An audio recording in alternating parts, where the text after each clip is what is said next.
yang beredar sih begitu yang saya dapat ya. Cuman emang dia nggak nunjukin barangnya apa, baru masyarakat tahu kalau dia jual jus ama ya dari langsung meledak lah ya. Wah, apalagi itu soal ini. Iya makanya. Soal kemabulan gitu kan. Rasanya itu kayak digoreng dan ada yang menggoreng pula gitu kan. Tahu dong siapa yang goreng? Itu apa dendamku semua emang pribadi. Wah ini salah satunya nih gua hantam kan gitu. Kesempatan masuk langsung. Aduh parah banget gitu kan. Ya udah terus apa lagi ngomongin apa? Udah dari awal yang lihat ya runut sih dari awal yang lihat dokter kejadian dari awal seperti apa, baik buruknya plus minusnya dari kedua sisi.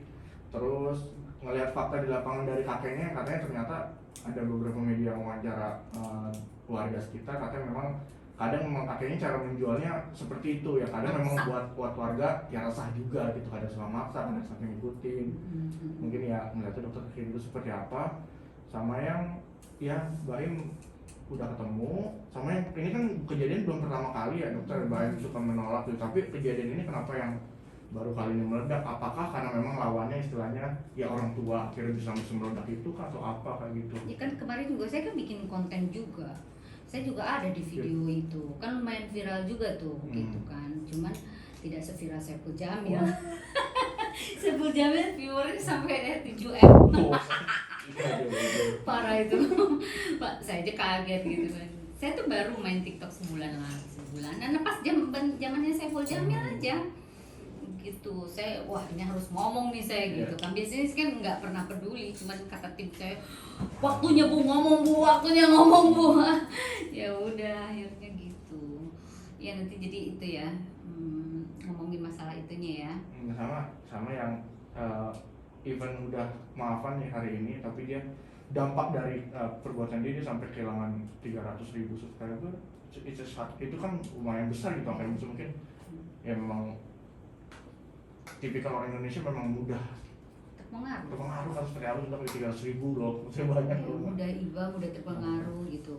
Tapi kemarin waktu saya ini konten juga nggak terlalu haters, nggak terlalu menyerang gitu ke aku gitu. Biasanya kan nyerang kan gitu, jadi banyak juga yang pro sama Baim ternyata banyak. Kalau saya kan bikin dua versi kan, dua versi dari bapaknya, dari ini, dari yang ngomong Baimnya. Ternyata aku juga ada lah beberapa, aku nggak punya hati banget sih. Saya bilang lihat deh video saya yang lain, kenapa sih harus ngomong dulu gitu.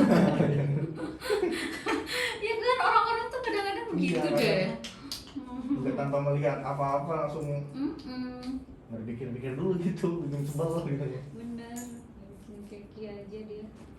Ini untuk mana nih? Untuk apa? Aku sih hari ini boleh talk video secara berita, cuman kan kalau kantorku kan ada digital juga, ada internet, ada cumi-cumi, jadi ntar ya separate aja masuk. Oh jadi nanti langsung masuk kemana-mana. Tapi saya pengen lihat yang nasionalnya deh, yang TV itunya deh. Itu untuk mana tayangan? Secara berita talk video. Itu kapan? Tayangnya sih setiap hari sih, setengah 8 hari. Sekarang nggak pernah nonton TV. Nah, ya sibuk mau gimana, bang lagi banyak lain segala macam gitu. Nggak pernah saya nonton gitu loh, cuman sama sekali loh. Beneran? Literally nggak pernah nonton, literally sama sekali nggak pernah. Nggak pernah, gitu. Makanya aku bilang saya pengen banget nonton yang media yang di TV-nya gitu, supaya balance gitu loh, dari yang speak up saya di media ini dengan ada penayangan di TV kan balance gitu loh. Artinya saya pun juga tidak asal ngomong gitu, saya pun juga diminta oleh beberapa wartawan. Saya ngomong di media juga ngapain sih, gua kayak nggak ada kerjaan kan gitu ya nggak sih? Walaupun saya juga bekerja sama dengan instansi terkait, saya tuh menjaring haters loh. Saya terus terang aja sama kalian. Menjaring haters. Iya, saya menjaring haters. Kayak kemarin Saiful Jamil kan merendahkan si Lesti Bilar dan sebagainya, itu kan jahat banget kan. Orang itu merusak mental kan, itu tujuannya itu gitu loh. Nah kalau orang-orang kayak begitu yang ayu ting ting segala macam kan, wah itu makanan saya itu. Pokoknya kalau Lita Gading udah ngomong itu hati-hati, masuk ke akun saya, terjaring. Makanya itu saya sebagai umpan lah, artinya umpan positif. Soalnya kalau menjaring satu-satu itu lama ya. lama. Sekarang saya bilang saya sebagai psikolog, apalagi forensik, apalagi saya mengajar kalian semua sebagai polisi. Saya kan PTIK ya ngasih sekolah tinggi ilmu kepolisian. Itu saya bilang saya butuh dukungan kalian untuk bisa membantu saya memberantas haters, saya bilang gitu. Memberantas dalam sisi kesehatan mental. Itu yang saya garis bawahi. Saya bilang orang itu bisa bullying sejak si Saiful Jamil muncul, saya bilang gitu. Saya speak up di sana, orang semua berdatangan, orang yang kena sodomi, orang yang ini semua masuk semua. Parah loh, 97 orang, bayangin. It's a huge number gitu. Bukan Saiful Jamilnya, tapi maksudnya dari kasus dari kasus Saiful Jamil, dan orang mulai mulai membuka diri gitu loh. Oh, bahwa ini Bu Lita bisa nih bantu gitu loh. Dan saya akan bantu dia. Sekarang lagi pegang juga tuh anak-anak yang kena korban pelecehan seksual oleh pastor. Pemuka agama. Iya. Ya ampun. Parah loh, waduh gitu. Sekarang lagi di ini dan ada 5 orang, baru terungkap 5 orang, belum yang lainnya. Coba bayangin. Dan saya langsung telepon Kapolresnya, gue minta dibantu nih urusan kayak gini. Gak ada urusan yang pendek-pendek ya, sorry ya. Aku apa ya, memaksimalkan kualitas gue aja gitu loh. Kapasitas gue di mana dan aku merujuk ke sana dengan yang benar gitu loh. Itu aja sih. Kan gila loh, anak-anak umur 8 tahun di sodomi. Terus dilecehin, udahlah. Sedih aku bener deh. Bener, aduh ampun. Itu awalnya itu sih. Oke, gimana jadinya? Kemarin rambutnya diikat gini bagus nggak sih? Bagus sih. Bagus ya? Bagus. Masih Ini nggak usah dipegang nih? Nggak usah dong. Nggak usah ya? Oh, soalnya kok kayak gini jadi kepotongnya segini, jelek banget. Gue kayaknya gede banget gitu loh. Ih, malu-maluin tau. Kesel aku. Itu sebel banget gitu loh. Emang nggak sensitif apa ini pakai ginian? Kadang ada beberapa stasiun yang mengharuskan ini jadi menandakan eksklusivitas segala macam gitu. Ini kan begini, nah kan? Kedengeran Segini juga kan. cukup kan, gitu kan? Ini begini kan di sini, ini potong segini, waduh muka gue udah kayak bakpao. Satu layar muka doang gitu. Iya loh, bener gak sih mas? Iya betul. Waduh, kesel banget. Gitu, Seth.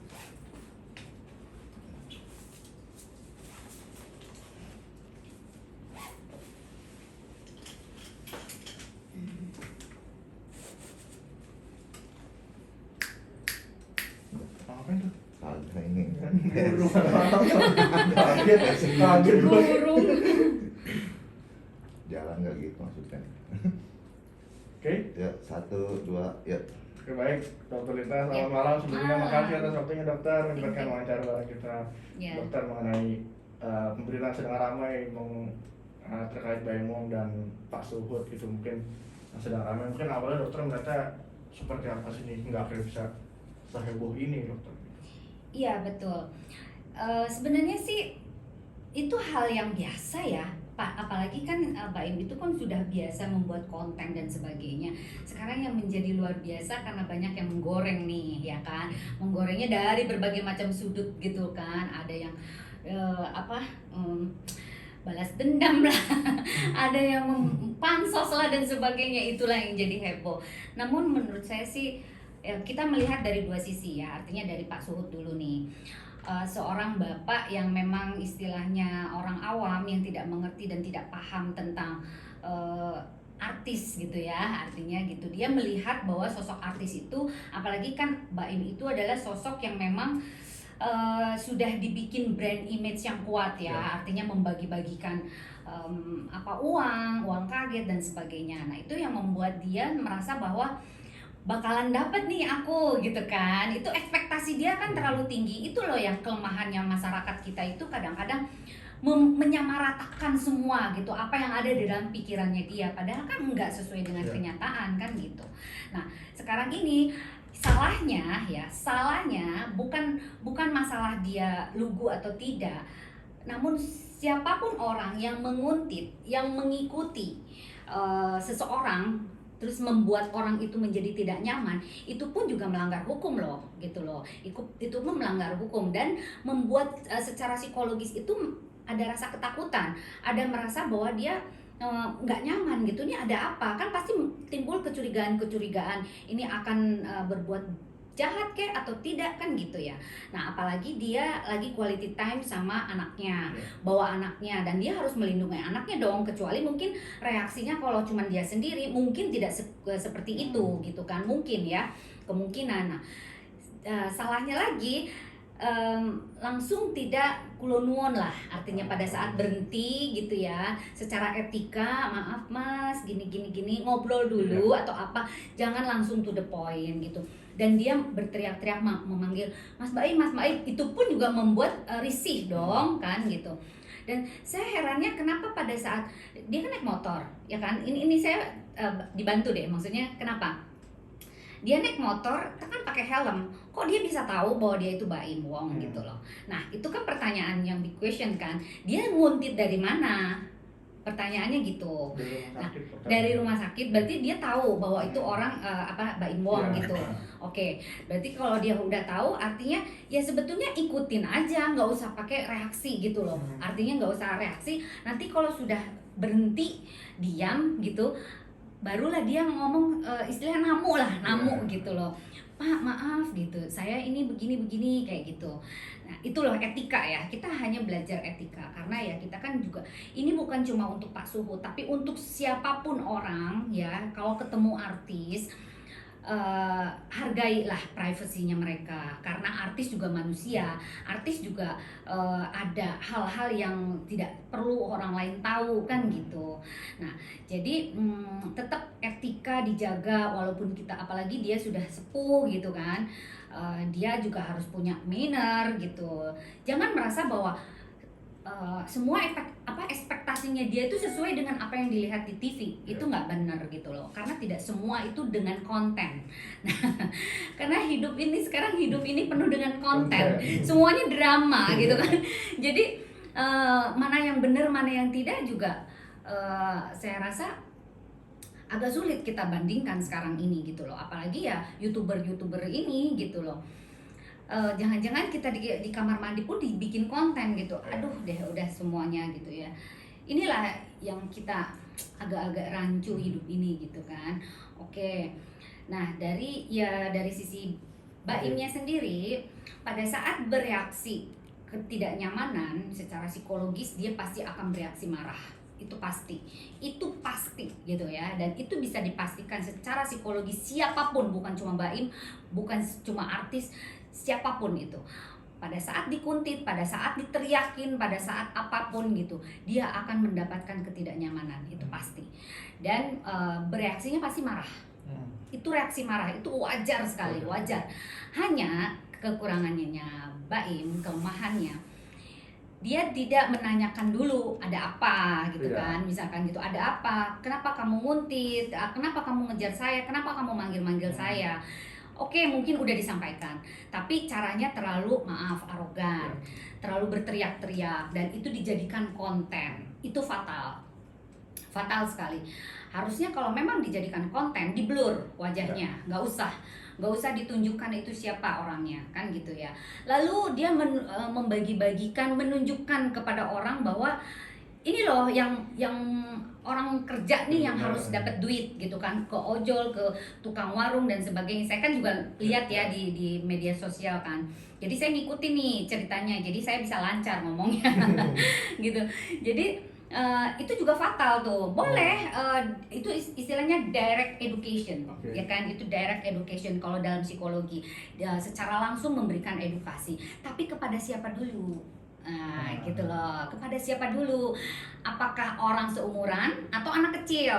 Kalau anak kecil boleh ya, itu tidak mempermalukan tapi memberikan edukasi. Tapi ini karena kita ada timur, adat ketimuran. Kalau adat ketimuran itu ada pakem-pakem, artinya ada pakem-pakem, memberikan contoh yang baik, memberikan satu hormat, menghargai dan sebagainya gitu.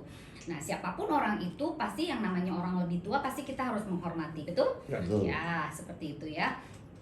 Nah, ini yang hilang dari ajas perasaannya Iya, Mbak baik. Imbong. Itu yang saya sedih gitu kan.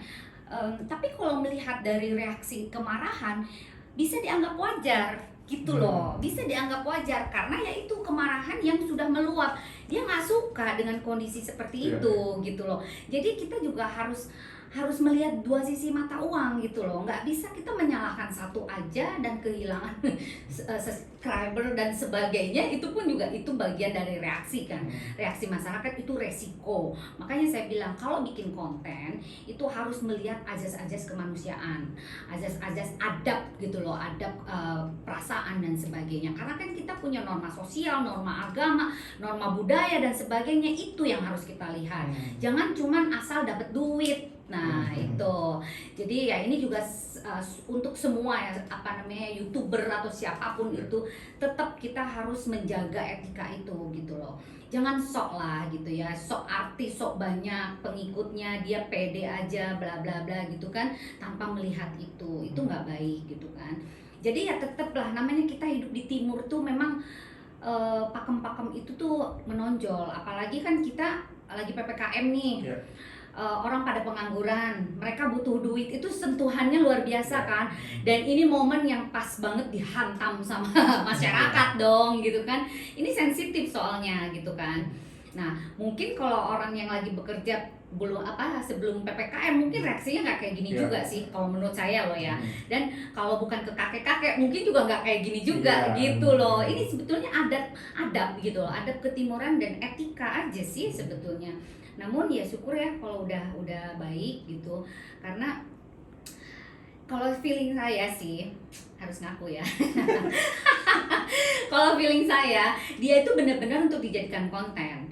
Dia terlalu pede untuk bahwa ini adalah edukasi. Nah, dia pakai mengatasnamakan edukasi, karena yang masuk ke saya pun juga salah satu timnya japri saya. Saya dari tim Mbak Imbong bla bla bla gitu,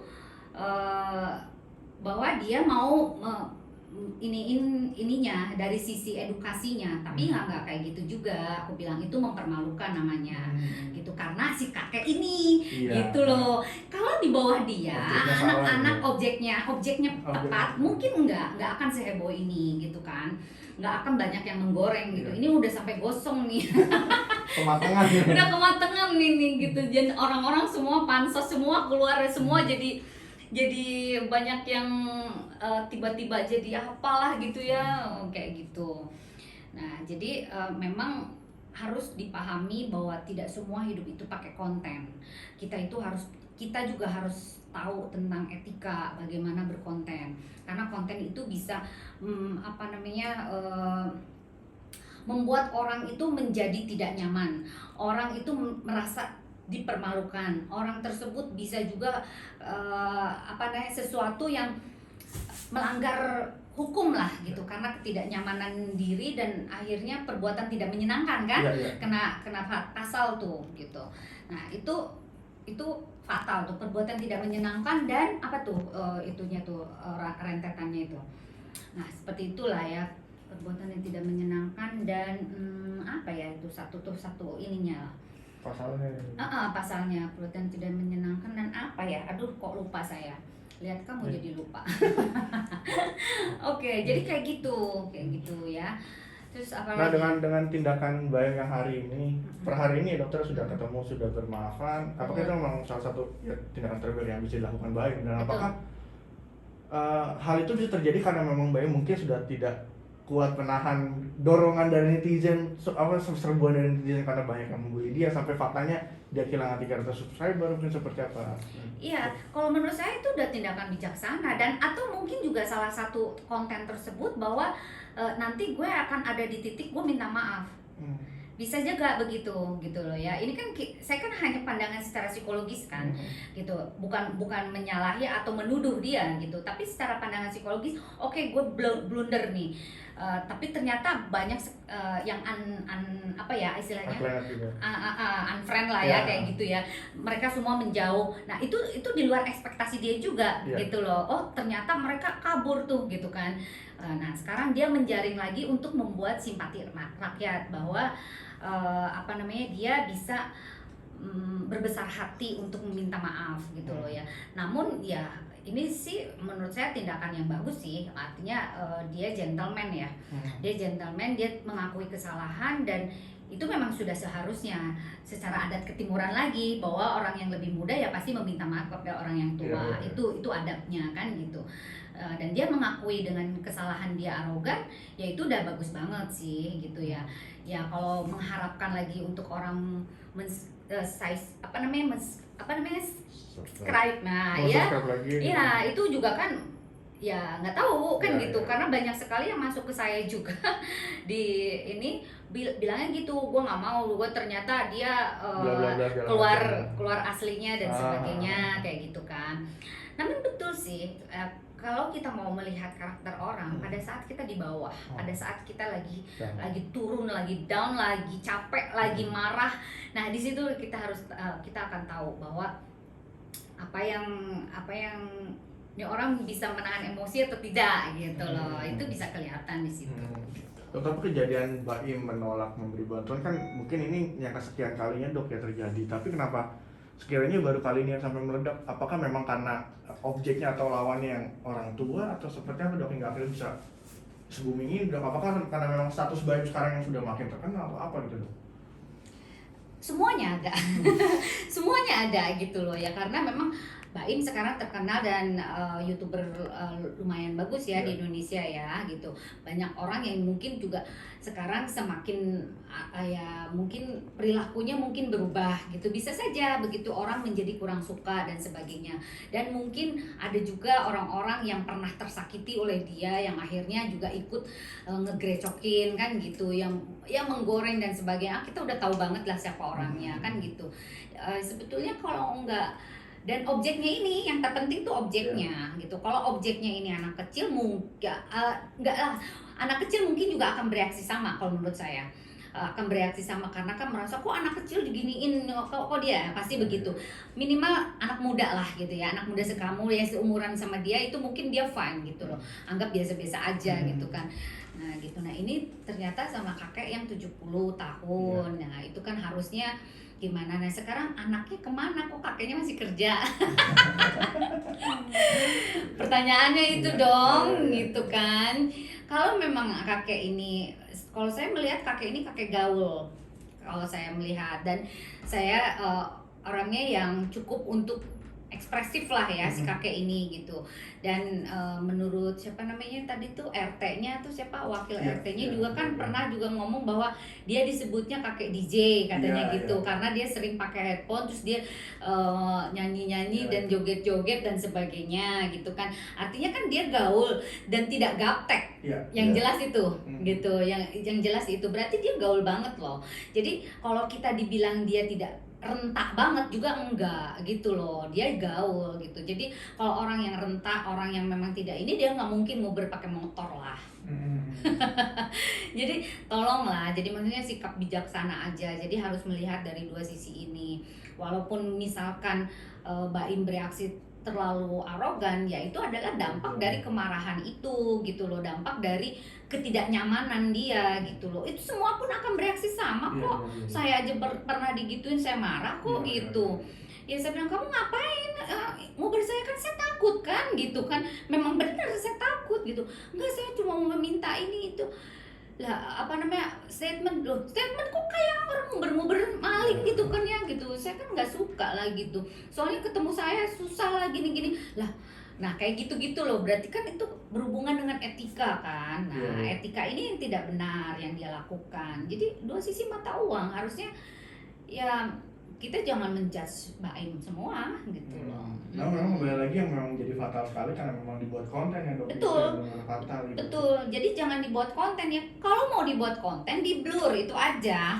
Orangnya jangan di walaupun dia marah-marah nggak usah kelihatan orangnya gitu loh. Ya, saya sih terus terang saya nggak pernah tahu dan tidak pernah melihat kontennya Baim. Saya nggak pernah sih nonton TV aja nggak pernah, apalagi nonton gituan ya nggak sih. Orang saya bersosial media aja kan ada tim saya yang ngurus kan gitu. Saya sih cuma ngomong kayak gini bla bla bla bla, selesai diupload nggak ngerti gue gitu, kayak gitu kan. Jadi yang ngurus semua tim kan gitu. Jadi ya saya viral saya nggak viral juga gue nggak tahu gitu loh. Jadi beneran saya nggak ngerti. Jadi subscribe-nya berapa dan ininya berapa juga saya nggak tahu gitu. Ternyata banyak katanya ya. 19 juta dong. Saya aja belum nyampe 20. Wow, gitu itu duit semua tuh ya, cuan-cuan. Nah, jadi pantas aja hidup untuk konten karena semuanya diduitin. Nah, itu jangan sampai menutup gitu loh, menutup secara psikologis itu apa ya, perasaan dan etika kemanusiaan tuh tetap harus dijaga gitu. Nah, akhirnya mungkin karena kejadian ini apakah memang bisa berdampak bagi psikologi si Baim sendiri yang memang awalnya yang memang mungkin ya sikap arogannya terlihat, tapi dengan kejadian ini dengan banyaknya serbuan dari netizen lah ya, gitu, bisa berubah kan sifat psikologis dari seseorang, terutama Baim di posisi ini. Saya sih melihat dia cukup dewasa lah, dan dia cukup intelektual gitu lah. Kalau orang punya intelektual yang lumayan bagus, semoga dia bisa berubah menjadi lebih baik. Ini satu pelajaran yang berharga lah buat dia gitu loh. Sudahlah, jangan hidup ini untuk segala sesuatu karena uang lah gitu ya. Uang boleh, kita kejar uang nggak apa-apa, tapi dengan cara-cara yang bijak gitu loh, tanpa arogansi, tanpa apa gitu. Ya kita harus saling memaklumi lah ya gitu, baik dari sisi bapaknya maupun dari sisi ini. Dan yang saya kemarin kalau nggak langsung minta maaf nih, si bapak ini juga udah mulai lebay nih, aku nggak suka juga gitu loh. Betul, banyak orang yang ngojok-ngojok untuk iniin Baim dan sebagainya, itu menurut saya juga berlebihan. Kalau saya akan hantam juga gitu loh, karena lu duluan ngejar gue gitu loh, kayak gitu. Posisi Baim sebetulnya kuat loh sebenarnya, namun ya itu kesalahannya dijadikan konten gitu aja sih, dijadiin konten itu aja. Kalau dia mau marah-marah tanpa kamera juga sah-sah aja, orang itu hak kita kok. Kita merasa nggak merasa nggak nyaman gitu, atau saya mau jeblosin langsung ke polisi juga hak kita loh, beneran itu hak kita gitu loh, karena saya udah merasa gua nggak nyaman kok gitu. Ayo tantang, lawan sama saya kejar itu. gitu loh. Jadi itu salah fatalnya itu gitu. Mau dia marahin dia tapi jangan pakai konten, itu aja sih sebenarnya. Oke, kalau gitu siap. Dokter, makasih banyak atas penjelasannya. Luar biasa. Oke. Malam, dok. Malam. Jadi gitu loh. Tapi Mbak Emi itu sejujurnya